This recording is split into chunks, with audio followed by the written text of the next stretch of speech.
Radiant team ban.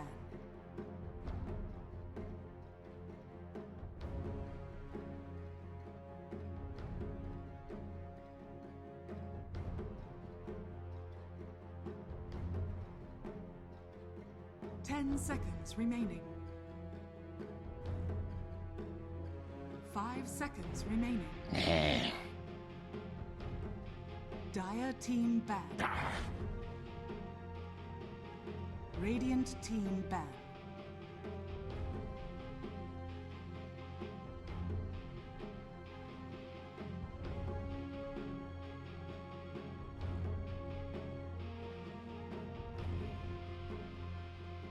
Seconds remaining. 5 seconds remaining. Reserve time.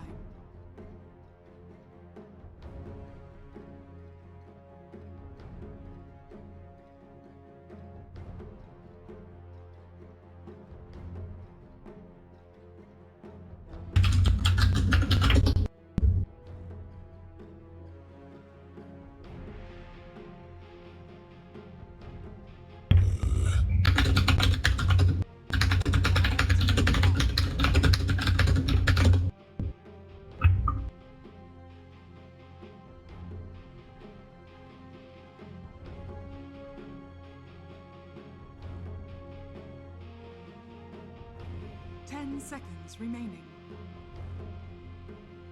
5 seconds remaining. Reserve time.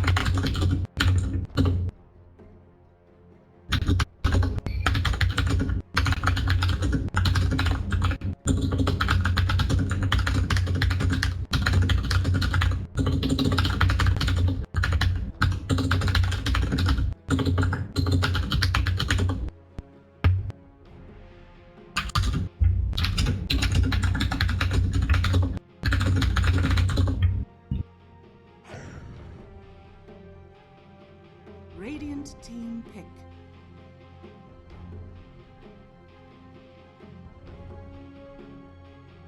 Abyssal Underlord! Dire team pick. Juggernaut. Punj. Radiant team pick.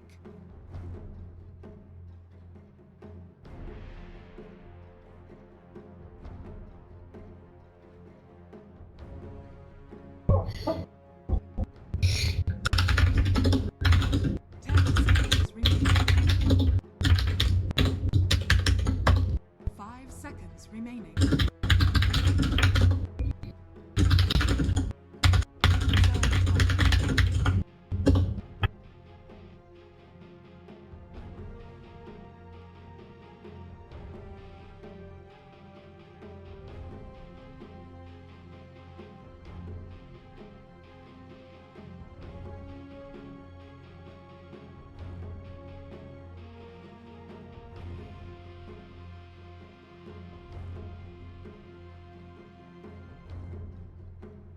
Weaver. Dire team ban.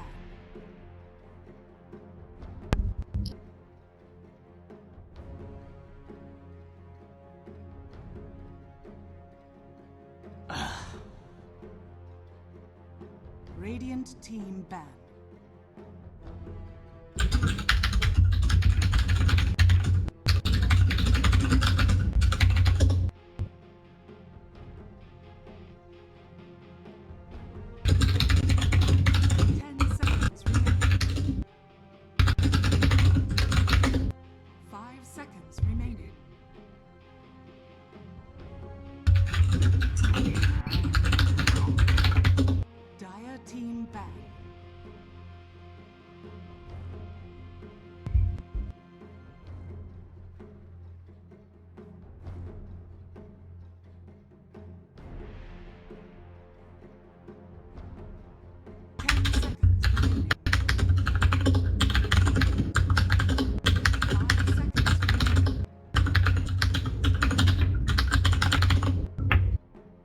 Reserve time.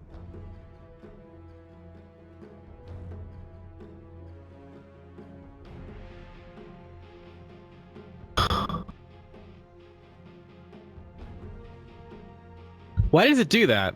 I don't know why it just switches over in a cut like that. I need to fix that. I don't know why. Alright. Let's do it like that. Maybe. In any case, we're back for game number 2 between Fire and Duop. I have no idea why OBS is rude. Sometimes it is, and we have a draft here, so whatever. Who cares about our stuff? Let's just talk about some Dota. Fire, they're going to be playing the Juggernaut and Pudge.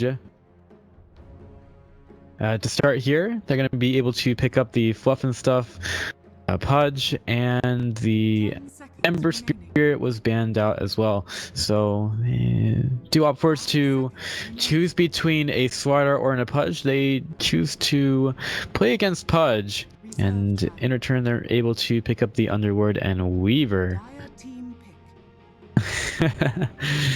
So Duop also banning away the Darkseer. That's something that was a big problem in the last match, and when you have something like a Rubik that can throw out storm hammers and hit 3 in the middle of the vacuum, it makes a lot of sense to ban away the Darkseer. But Fire managed to get the Rubik for Whitebeard once again. So they have a pretty good combo with the Rubik and Pudge. Also, a Juggernaut should work pretty well for them. Not sure if they play that on TC or if they put Brink on it in the mid lane. I think that either would be fine. I'm not really seeing the normal TC carries per se.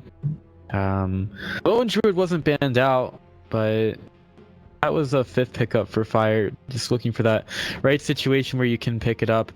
And Luna hasn't been banned out either. Perhaps TC's just waiting for his pick here, like he did in the last draft. Sometimes you do that as a captain. You're like, hey, I can just wait to pick my hero until the end of the draft.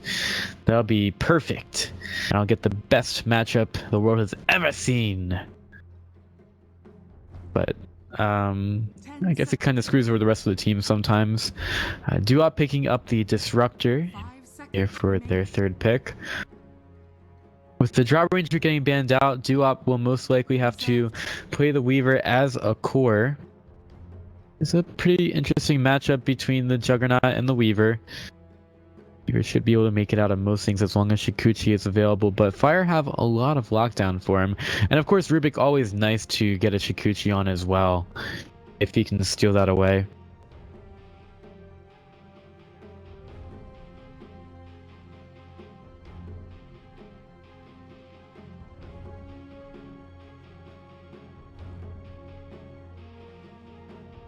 So I'll make us go to the 4th pickup here for Fire. They're beginning the Axe, another great combo for them to be running, and the Brax Axe should be pretty good here. Also excellent against Weaver. Lots of lockdown to keep him in as long as they can get through his hit points. 10 seconds remaining. 5 seconds remaining. So Duop will have to try to figure out what they want to go with here. When they pick up the Weaver, it's definitely good to make sure that they do get the Disruptor, so they always have the counter to it, which a lot of teams love to. They love to pick up the Disruptor against Weaver, but Duop disallow it here, and they're gonna get a Morphling for themselves. Definitely have the feeling that Fire are going to have some difficulty killing off a Morphling here, but there is still the last pick to go for. 10 seconds remaining. I feel like Duop are going to have a lineup that's extremely difficult for Fire to kill off in general. Like, you can focus on one of them, but even then, you're not guaranteed of getting a good fight necessarily. Fire should really be focused on the pickoffs though, and it should be easy for Morphling to get away from Pudge as well. Most of these heroes, they have ways to get away from the hook, which picking up the Pudge so early 5 seconds remaining. makes it pretty easy for Duop to try to plan against that. Reserve time.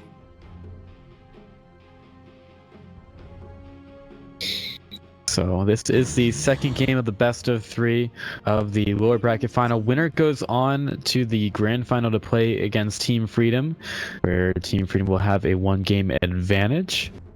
in the best of 5. Are currently up 1-0 over 10 seconds remaining. 5 seconds remaining. Reserve time.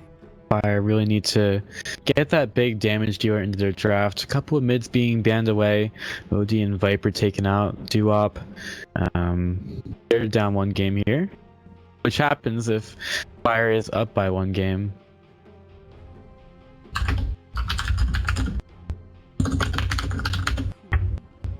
And Duop will get the Queen of Pain to start out. So I guess it is a support Weaver that we're going to see from them. Pretty much alone on the minus armor, but he can still do some good damage. 10 seconds. It's very interesting to see a Weaver without the 5 seconds remaining. Drow Ranger giving him some more damage. The Morphling, be interesting if we Time. see Morphling run as a support, honestly, but I don't really see it happening this game. And the axe pickup for Fire might be a little bit wasted now that the Weaver is not core, although he's still very good against Queen of Pain and probably a lot more useful there anyway. 10 seconds remaining. Invoker.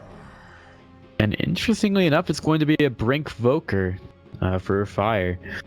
So they'll be trying to get a lot of control out of that one, trying to get these heroes down very quickly. They're relying a lot on Juggernaut for the damage.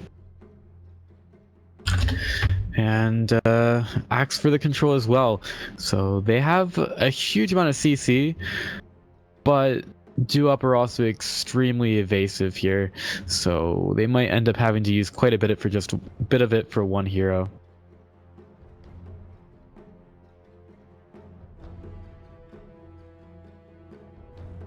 So with that being said, we should be able to get into our game number 2, or the best of 3, in just a few moments. 10 seconds remaining.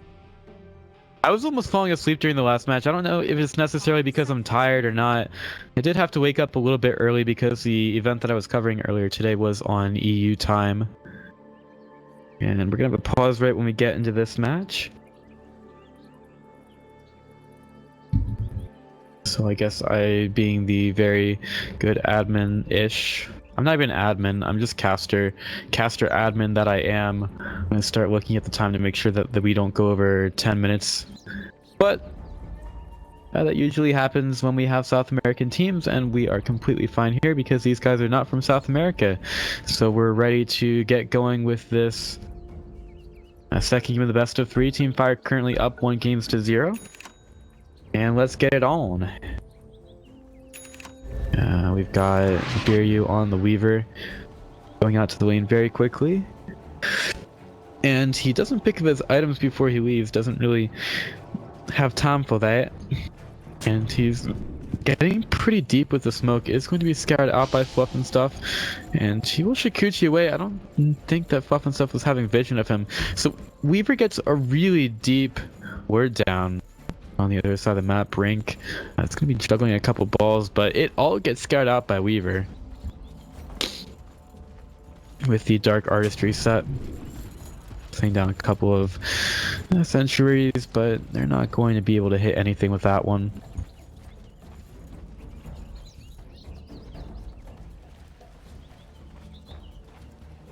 So Disruptor saving the skill point until he actually needs it. Hopefully UR can do a little bit better here. Morphling definitely one of the stronger heroes that if you give a little bit of time can come out and play quite a bit. And Snaking, we've seen a lot more teams going with the tri-lane, a lot more against an Underlord, forcing him out of lane. Maybe we end up seeing, no, it's going to be Fluff and Stuff going to top, and Whitebeard should be there as well. We'll see if Fluff and Stuff hangs out at the mid lane a little bit more, like he did it in the last game, create a lot of space for Brink to get started. We probably would appreciate that on the Invoker.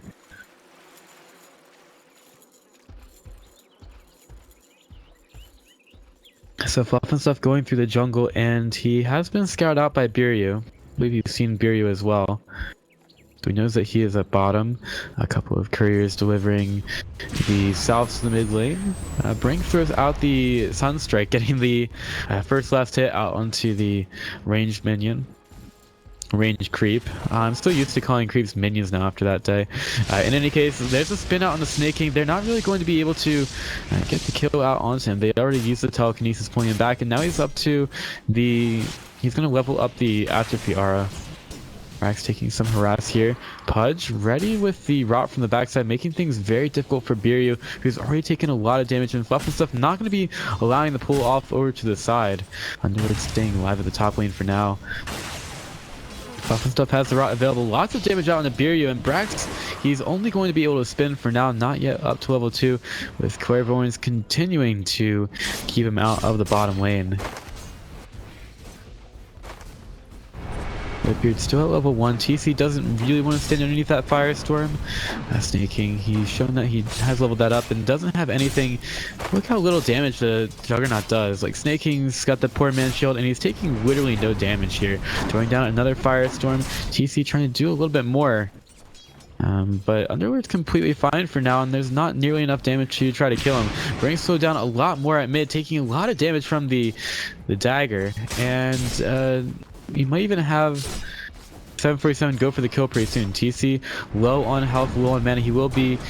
Oh no, he just got the healing salve cancelled by the Firestorm. Not very good at all for him. Brink will keep himself alive with the healing salve, and early into this game, Duop seem to be starting the lanes pretty well, but I wouldn't be surprised about that, because they did very well at the beginning of game number 1 as well. Trying to do well in the mid lane. He's gone for an early level into the Quas so that he can get some regen, getting him away from the damage of the stifling daggers, and he's dropping down the Force Spirit here. This seems like a very old style of Invoker, or at least Quas Exort is that a lot of Invokers went for. I kind of thought that a lot of them were going for Quas Wex now, but I guess, well, Quas Exort is pretty usual anyway. But I always thought it was something that was more built a couple of patches ago. I guess not as many people play Invoker anymore. Brink taking a little bit of damage at mid. Fluff and Stuff showing up here over by the shrine. Brax is right next to Biryu, but he does manage to just go away. Not a whole lot that's going to be going on there. Fluff and Stuff maybe looking for a good hook onto 747, who could easily just blink away anyway. And at top, again, TC will be spinning down Snake King, lifted up, dropped down by Whitebeard, who has to be super careful here. Pudge could come in from the backside. Fluff and Stuff starts to go over there, and there is no vision at all from Duop here. So Snake King might be the first blood if Fluff and Stuff can hit the hook. He's got it up at level 2 here. Snake King trying to back away. The rot is going to be there. The Firestorm's going to be doing some damage as well. Fluff and Stuff taking a lot of damage from this one. Lift this up. There's the hook back, and Fluff and Stuff will die in the middle of the Firestorm, but not before Whitebeard takes the first blood. So very difficult for a Pudge to stay alive in the middle of the Firestorm. It's just a lot of damage coming in, and with Underwood getting up to level 5, that is a level 3 Firestorm. Very difficult for someone like Pudge to try to deal with, and Brax is also rotating into the jungle now. We're trying to help out a little bit with those creeps. And Biryu does find Brink, but there are some heroes on the backside here. That's going to be the call by the exit. Sunstrike is there as well. Biryu way too far up, and he's surrounded by 4 heroes. An easy kill for Whitebeard again.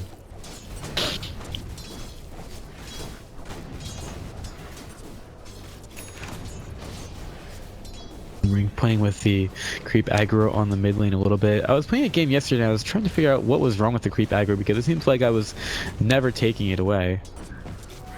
Apparently it's fine. DC getting sent back to the top lane. Lots of creeps will be chasing him there. And over the top lane, Whitebeard and Fluff and stuff have gotten over to the lane. There's also a support helping out 747 now. Biryu's hanging out on the Weaver, making sure that the Juggernaut never gets out of check. And Underwood has a Dark Rift to get away if he needs to. Juggernaut up to level 6. I might need to start thinking about... Oh no. He knows that the gank is coming through. Maybe Pudge could stop it with a hook. Because, like, I don't know. The way that hooks work, sometimes they're a little bit weird. Brax in a lot of trouble, and Biryu follows him down and finds a kill. I don't know if anybody's ever tried to do the weird hook thing with Pudge, because sometimes when you have a person teleporting out, you can actually keep them there if you hook at the right time. Not sure if that works against the Dark Rift. Now the Queen of Pain in a little bit of trouble. Fluff and stuff. He's ready with the hook. 747 is going to throw out the Queen of Pain, and the Sonic Wave is available. He's going to throw it out, and Fluff and stuff does die. That was a little bit strange, a little bit aggressive as a Pudge. Now Brax starts to go in on the UR, getting attacked by those creeps a little bit. UR wants to try to get a deny off, but Brax is going to keep that lane pushed out. He'll waveform forward, doing some damage there. Brax might be having a couple problems getting blocked out by the illusion. He'll get the call out onto UR, who'll be probably chasing him anyway. But Brax getting out with quite a bit of life, and he should be able to regen with his Tranquil Boots. There's not a shrine for them to use, but it's probably okay. Like taking a lot of damage from 747 at mid, and it's still pretty even between them. What is not even is the fact that Morphling is 15 last hits up on the Juggernaut, who's had to deal with this Underwood quite a bit. There is the Omni Slash available, Fluff and stuff. He is taking some damage from this one, and he will manage to stay alive. Sunstrike not going to be needed there in order to find the kill, and these guys are out of health, out of mana. They're quickly trying to run back towards their own base. Brink just moving very slowly here, away from the lane and the weaknesses of an Invoker. He's got his boots up pretty early, but even then he's just up to 325 move speed. I mean, I guess when you got so much magic, you don't take care of your body so much. Nice little deny from 747. And Brax is still trying to jungle for quite a long time inside the jungle. Looking for his big blink dagger, most likely. Brax goes for a pretty... That's so BM. Brax goes for a pretty early blink dagger in most cases, I've found. Wants to create as much impact for his team as soon as possible. Really going for some farm at top. TC trying to deny it away from him. While Brax still wants to get that early blink dagger. With a couple of heroes in the mid lane. Pudge not up to level 6. That is something that you really want as a support. He is at 4.5 at about 8.5 minutes. Slightly behind the Rubik. It's going to be really difficult to go onto the Queen of Pain here.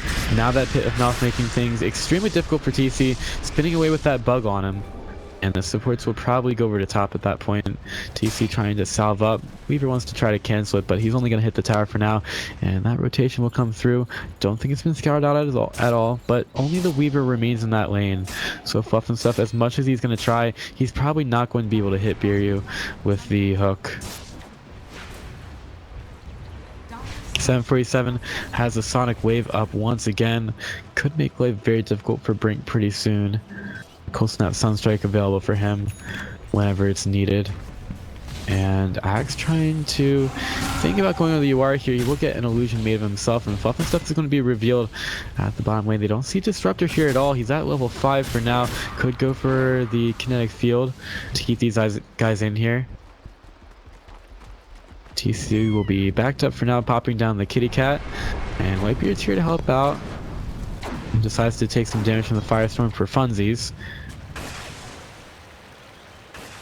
But Yawar has not been interrupted at all in his farm. Cold Snap out on the 747. Still a little bit of damage to him. Not really too much that Brink can do against the creep wave. And Fluff and stuff also now has a haste rune. I'm not sure how much he can turn this into though. working towards his tranquils. Maybe a gank to the top lane. Duop going in, snaking, ready with the Pit of Malice as well. Also the big Firestorm. And wow, they took out a ward. Wow, that was some really excellent play there from Duop. I don't think I've ever seen anyone take out a ward just as well as they have. Really fantastic. Fantastisch. Fairyu continues to zip around on the top lane, and 747 does get cold snap. Fluff and stuff thinking about going in here, but he's got a couple of units attacking him. Not really the best place for him to go.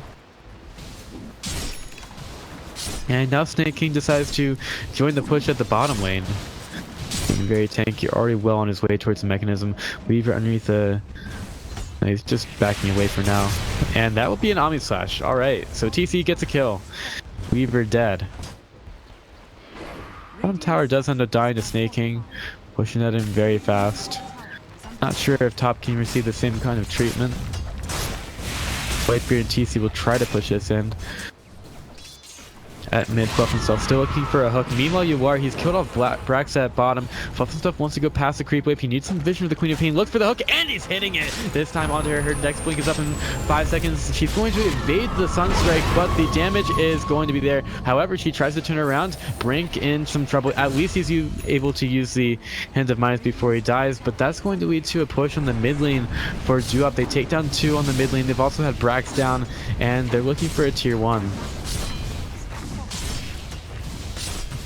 Tower's gonna be really hard pressed to try to keep itself alive. Firestorm picked up by the Rubik. He will... No, TC, they tried to glimpse him away, but the spin is going to keep him alive for now. Weaver tries to get out, and the Kinetic Field is going to keep them in here. There's going to be the Dark Rift, and it can't quite touch FireDota. They don't get him out. The Morphling does do some good damage there, and the Sunstrike off the mark on the FireDota. Fade Bolt thrown out, but Whitebeard does not find the kill.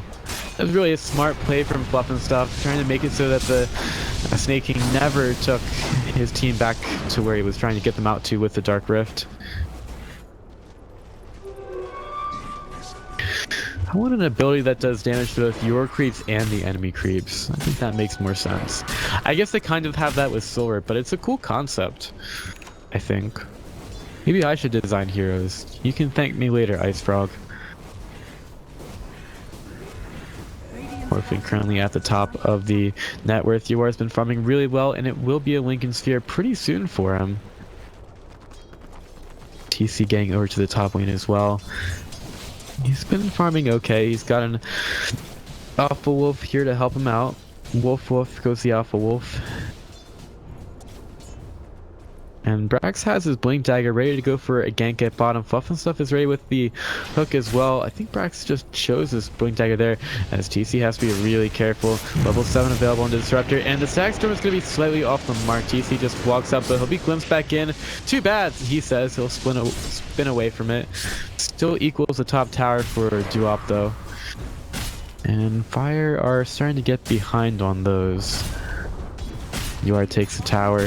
Brax doing all he can to try to push this in, but his blade isn't going to do that much damage. UR is here now. Brax has the Blink Dagger, but I don't really want to go underneath the tower. Taking a look at the items for Invoker, he'll be at the Yule Scepter soon. Meanwhile, there's a dunk out onto the Weaver, taking him right down, but Brax will not stay alive. Pudge walking away with the extra move speed. Weaver thinking that he could help out a little bit there. Giving a kill over to Team Fire. Not a huge deal. Still defending the tower.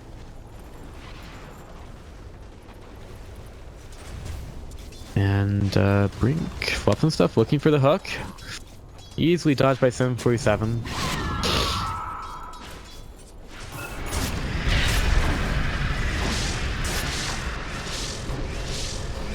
And Snake King gets over towards the mid lane. Fluff and Stuff possibly in some trouble. The Glimpse will go back onto him. He'll pull the Snake King back into a bad position. Call goes out by the axe, meaning that Snake King can't do all that much here. Big damage from the Sonic Wave. Whitebeard wanting to go in, but he will get caught up by the stacks. The Kinetic Field trying to get out, and the damage is there for 747. Just throwing out a couple of daggers there. Brax off the mark with the call, and now some TC is going to be caught out inside the Static Storm and the Pit of Mouths, put right back in the middle of it with the glimpses. Spin not coming off cooldown in time, and Fire are taking a lot of death here, trying to kill the tier 1 tower, but the Dark Rift is going to get them away. Tower goes down to UR in just the nick of time. You're also going forward here. Still have that little Granite Golem doing some weird things with his moves there. Wants to get inside the enemy, the other heroes, or other ancients rather. And generally that just does not work out with physics.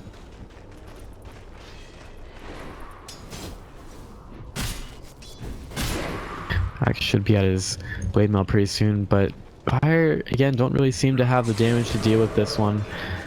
Really difficult for them to kill anybody on Duop right now.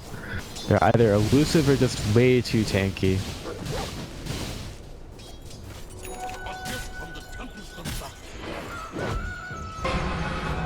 Moving up in the lane would throw out the Firestorm, with Rubik stealing it away.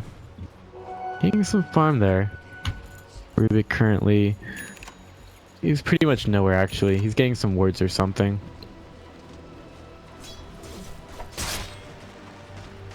TC's got the Frost Ogre Mage.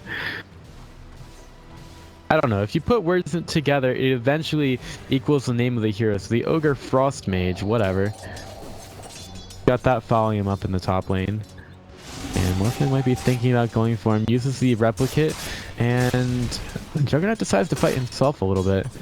But Morphling's here too, and TC's not really going to want to go onto that too much, especially when the Morphling can just easily get away with the Replicate.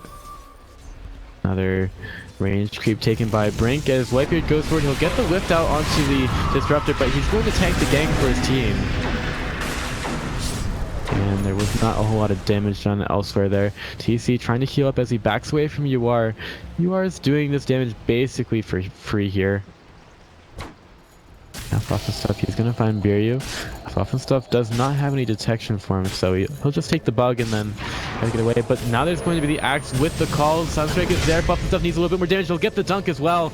And making sure that the Weaver is taken out very quickly. Stuff will die as a result of that. 747 gets some damage there as well. Very quick rotation by Duop to try to avenge the Weaver.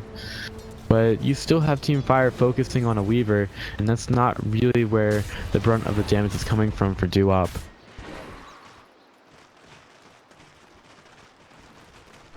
And TC will be getting to his Manta style pretty soon. He played very well on the Lone Druid in game 1, but he doesn't have those same kind of mechanics to get a huge amount of gold here. And he's 2-1-1. Might be thinking about using the Omni Slash a little bit more. And Weaver at top. Juggernaut really can't kill that right now.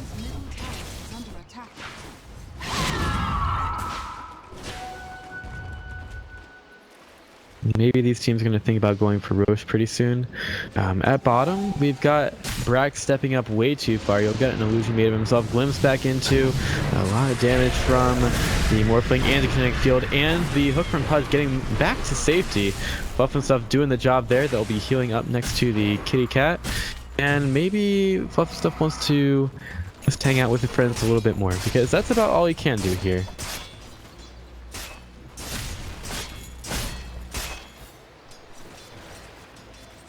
Mark steps up in bottom. He will waveform forward. And the rest of the team, for Fire, they're going in on bottom. I think they should have been scouted out. I don't really see Duop wanting to waste too much on the defense of the tier 1 tower. With that Deep Observer, it's kind of unlikely that Duop don't know about a lot of Fire members being here. And Fire should honestly just decide to go for this tier 1. Tier 1 in trouble. You can see we'll be able to take it after the purification comes through, but Duop aren't in a position at all to try to defend it. In the mid lane, Brink goes into the ghost form, the ghost walk, and he's going to be kept there for a while in the Pit of Malice, but he's already healing up quite a bit. Not going to bother him too much. At top though, UR's been pushing top for a while, and he's very nearly up to an E-Blade. That's some very early damage. TC's going to get an illusion made of himself, and the rest of his team does start to show up. Brink is going to get into the lane. Haven't really seen him do too much, and they'll get the deny off. And only Disruptors left here on the top lane. Whitebeard starts to go forward. They'll use the kill for the replicate. They'll get some 18 gold for it. But Fire need a little bit more here before they can think about really winning this game. Yor is just really far ahead on the Morphling.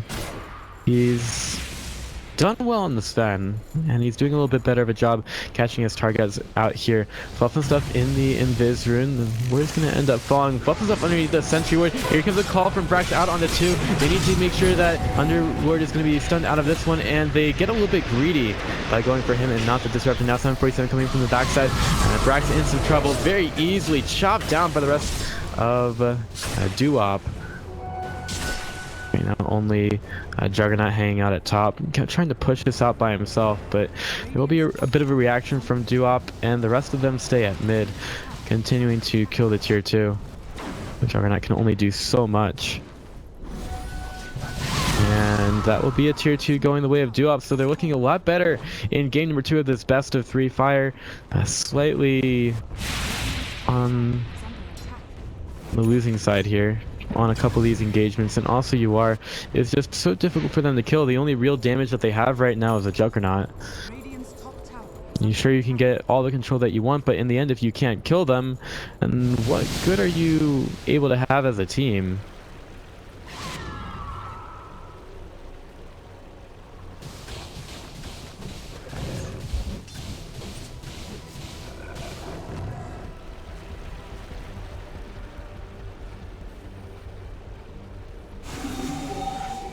Meanwhile, at the bottom lane, Duop, there's a couple of heroes here, and actually one's going to be scouted out. Fluff and stuff, they know that he's here. Brax in the middle of the lane, and they're going to get the full wraparound here. He uses the call out onto an illusion of the Queen of Pain. And I guess we'll call that a successful bait. At top, Biryu getting away from TC.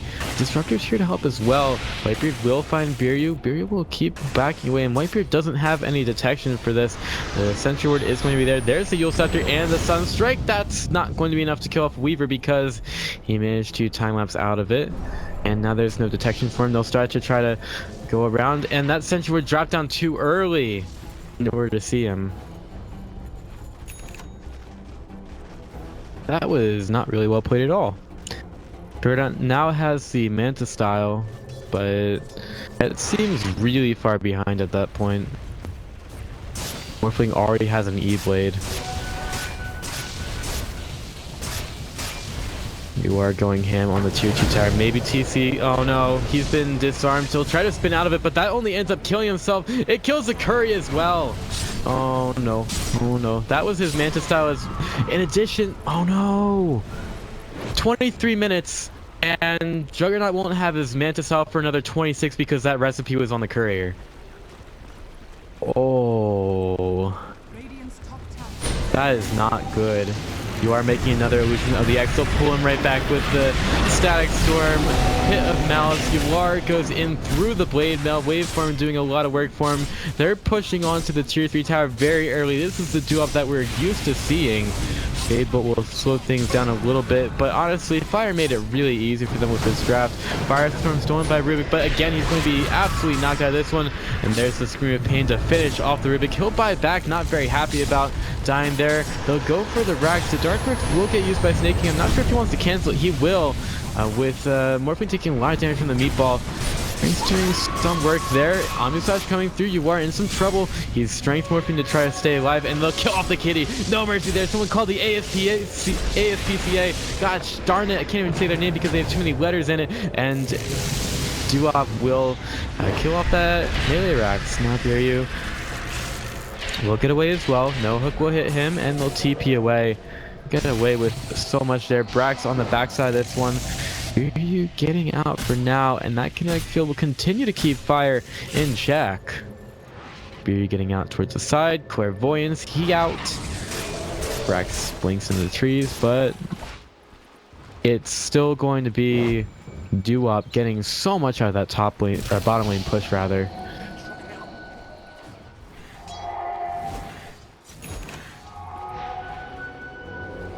And into the top lane we go. Shrines are available to take. Since all those tier 2s are down, UR starts to go to work on the creep wave though.